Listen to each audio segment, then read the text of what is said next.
Museums have long depended on wealthy philanthropists for funding, but that's starting to change. Cultural institutions are now turning to everyone for help through a popular new way to raise money. Deanna Sumanak explains. It's a glitzy evening in Washington, a fundraiser for a new exhibit at the Smithsonian Museum.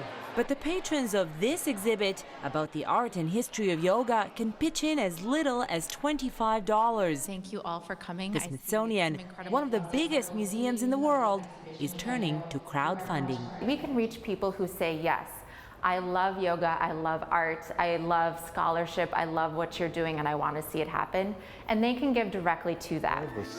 In difficult financial times, large private and corporate donations that museums and galleries depend on are harder to come by. So these big institutions are taking a cue from savvy, cash-strapped artists. Gather your money $1 at a time through what's known as crowdsourcing or crowdfunding. I guess I felt it was inevitable that these big organizations and institutions would turn to crowdsourcing because they hear these amazing success stories of everyone from independent artists to big Hollywood producers. So there's a bit of a gold rush. Why not us too? And for cash-strapped organizations, you can't blame them for trying.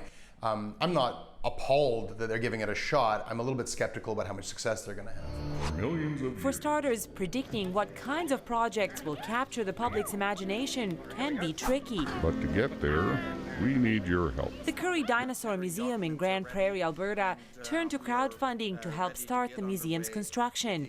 They asked for $1 million, but only got $34,000, gathering the rest through government grants. What we would do if we tried it again, I think, would be to go for something a little bit more tangible, a little bit more exciting. So instead of trying to build an entire museum, we'd say, hey, we want to buy a really cool Pachyrhinosaurus skeleton.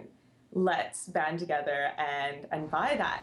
Still, bigger Canadian institutions like the Royal Ontario Museum are saying they would consider crowdfunding in the future, giving everyone a chance to be a patron of the arts with just a click of the mouse and a few dollars to spare.